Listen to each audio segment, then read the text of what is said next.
This is ocular disease and refractive error spotlight, amblyopia. The NIH would characterize amblyopia as a type of poor vision that happens in just one eye, sometimes called lazy eye. It develops when there's a breakdown in how the brain and the eye work together. The brain can't recognize the sight from one eye, and over time the brain relies more and more on the stronger eye, while vision in the weaker eye gets worse and worse. This typically starts in early childhood, technically from birth to 5 years, but more often starting at 2 to 3 years of age. The most common cause of vision loss in kids, and it has a prevalence of about 3% in the general population. Early treatment works very well and prevents long-term visual problems if it's caught soon enough. Let's take a look at the visual pathway. Each eye receives input through the optics and through the scenes we see, and we receive that image onto the retina, which we transmit back to the brain. Ultimately, though, we have images coming from both the right eye and the left eye, so the images at some point in the brain need to be combined into one single image. And the first stages of that combination is done at the lateral geniculate nucleus, where portions of the visual field from the right visual field will transmit to the right lateral geniculate nucleus, and visual fields from the left side of both eyes will transmit to the left lateral geniculate nucleus. What happens, though, if we actually block light for some reason in one eye? This could be due to cataracts, it could be due to strabismus, or it could be refractive in nature, such as anisotropia, causing reduced contrast. When that occurs, the signal going back to the brain from that eye that's obstructed or disrupted will have a weaker signal back to the LGN and ultimately back to the primary visual cortex. If we think about our lateral geniculate nucleus, the LGN is the first level of the visual pathway where information is put together from both eyes. It contains 6 layers, 3 layers from each eye in alternating fashion, and each layer contains unique cell types from the retina. And these cell types include the magnocellular and parvocellular lines from the retina. In amblyopia, the amblyopic eye at the LGN level actually has reduced signal. And that can be determined by fMRI and other techniques. We can see that there's actually a reduced use of the LGN from that amblyopic eye. Well, why does that occur? Let's first look at the LGN of a normal and an amblyopic eye. On the left, we have a normal eye and its LGN. And on the right, we have an amblyopic LGN. What we see in that amblyoptic side is less of a structure. We don't see that fine layered structure that we saw in the normal LGN. And more so, the layers that come from the normal eye or the non-amblyopic eye are actually larger. And that's because it has more neurons in that layer compared to the layers from the weaker or the amblyopic eye, which have less neurons due to development. Well, why does that happen? That's really due to neural pruning during development. Synaptic pruning is a natural process that occurs in the brain and the retina between birth and adulthood. The brain eliminates extra synapses that are not properly responding and not needed. And it does this through apoptosis. During infancy, the brain experiences a large amount of growth with an explosion of synapses formation, which peaks around the ages of 2 to 3 years of age. This rapid period of synaptogenesis plays a vital role in learning, memory formation, and adaptation early in life. At about 2 to 3 years of age, though, the number of synapses hits a peak level. After that, shortly after this period, the brain starts to remove synapses that it no longer needs. Synapses formed during this period can either be strengthened or weakened, and this depends upon how those synapses are used. This is the underlying philosophy, or use it or lose it, when it comes to brain development. Synapses that are more active are strengthened, and synapses that are less active are weakened and ultimately pruned or removed from the neural system. The process of removing these irrelevant synapses during this time is referred to as neural or synaptic pruning. Let's go back to our visual pathway and think about what happens when the vision is now disrupted in one eye. That, as again, can be from cataracts, anisotropia, or strabismus. You now have unequal input from one eye to the brain. This leads to neural pruning that will now take over and select the better eye's neurons and remove the worse eye's neurons from the pathway. How this happens is cataracts can obviously obstruct vision, and this ultimately causes form deprivation. It can also lead to higher levels of myopia in those eyes. But also people can have refractive causes such as anisometropia, which decreases contrast to one eye. And also we can have strabismus, where objects no longer align between the two eyes, thereby sending back competing signals that the brain has to determine which to accept and which to weaken. This lecture is primarily focusing on refractive error. So we're going to primarily focus on anisometropia and refractive error as a cause of amblyopia today. But remember, those other causes are certainly involved. Anisometropia is the second most common cause of amblyopia after strabismus. Congenital cataracts tend to be very rare. And anisometropia, depending on the study you see, causes 47 to 60% of amblyopia. Now, ultimately, oftentimes we can't separate anisometropia or hyperopic shifts from strabismus because there's an interaction between our convergent system and our accommodation system.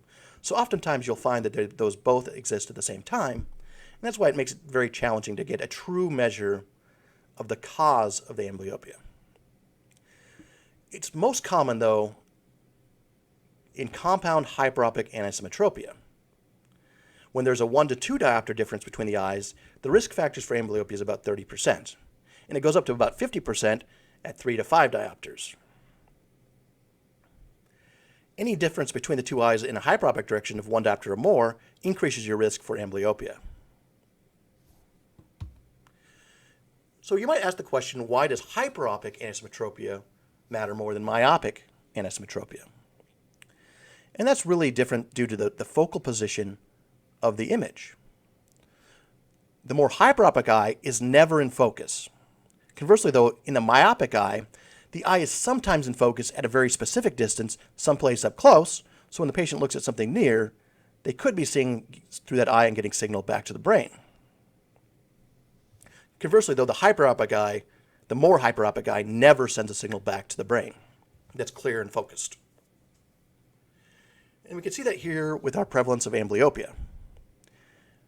When we have a hyperopic anisometropia, a very small amount of anisometropia can induce and increase the risk for amblyopia. Conversely, it takes a very large difference of myopic anisometropia before you increase the risk factors for developing amblyopia. Let's look at the hyperopic example a little closer and think about it with accommodation. On the left, we have two eyes. We have the right eye, it's a +2 diopter hyperope, and the left eye is a 4 diopter hyperope. In both situations, the light is focused behind the retina when it's unaccommodated. But as we know, hyperopes are going to accommodate to clear that image and make it focused. When the eye accommodates, it's going to accommodate the minimum needed, so to the 2 diopter hyperope, and it's going to bring that focal position onto the retina and see clearly through that right eye. Unfortunately, though, because it's only accommodated 2 diopters, the left eye is still out of focus and the image is still behind the retina. Due to this, the more hyperopic eye is never ever in focus. There's other causes of refractive amblyopia. Those include bilateral and meridional amblyopia. Meridional amblyopia is due to high levels of uncorrected astigmatism. And the retina and the brain then do not properly develop neurons to detect orientation in an image. There's also bilateral refractive amblyopia, and this is due to high levels of uncorrected refractive error in both eyes missed throughout development. This typically requires a large amount of refractive error of 7 to 9 diopters, and it's relatively rare in the United States as it's typically caught by the parents, daycares, health screenings, and general eye exams. Let's look a little closely at meridional amblyopia. Meridional amblyopia is often bilateral as both eyes have astigmatism. And it only shows reduced acuity when in certain orientations depending upon the astigmatism. This ultimately requires large amounts of astigmatism to occur. In this example here from one of the first studies looking at meridional amblyopia, the average person in this study had almost 5 diopters of width of rule astigmatism. If we remember our spatial frequencies, the cycles to degree, the lower the cycles per degree, the worse the acuity. We like to see more cycles per degree means a higher level of acuity or closer to 20/20, 20/15. When shown orientation targets of grid lines, Acuity can vary then, depending on the orientation of the grid lines and the astigmatism that caused the amblyopia. In this case, horizontal lines are actually well in focus because of the astigmatism, and so the patient sees relatively well when lines are oriented in the horizontal meridian. As the lines become more vertically oriented, though, we now have an amblyopia developed purely because of astigmatism, reducing acuity in those orientations. Ultimately, though, early diagnosis of amblyopia, whether it's due to refractive types, meridional, bilateral, or whatever type of amblyopia, early diagnosis is needed. Diagnosis of amblyopia while we're within the development period is critical. This is best before the age of 5 years of age, but can still be treated up to 9 years of old or possibly older. To be diagnosed as amblyopic, the patient must have at least one of the following kinds of amblyopia: strabismus, cataract, or refractive, and oftentimes there's a mix between those. They also need to have reduced acuity that cannot be explained through other means, such as ocular disease. Again, though, oftentimes many patients will have components of all types of amblyopia. Again, accommodation and convergence are linked, and cataracts can cause myopia. How to treat amblyopia, which we'll go into in other further courses, you first of all need to remove the issue causing the reduced neural input. For strabismus, this could be either strabismus surgery or addition of prism to align the images. For cataracts, it's quite simply using cataract surgery to remove the obstructing lens. And with refractive, we typically provide spectacles or contact lenses to remove any anisotropia or meridional amblyopia from astigmatism. We then also need to make sure we provide visual stimulus into that amblyopic eye. This can be done by patching or cycloplegiking the good eye to allow input from the brain from the bad eye. It can also be involved visual training. Thank you. The end.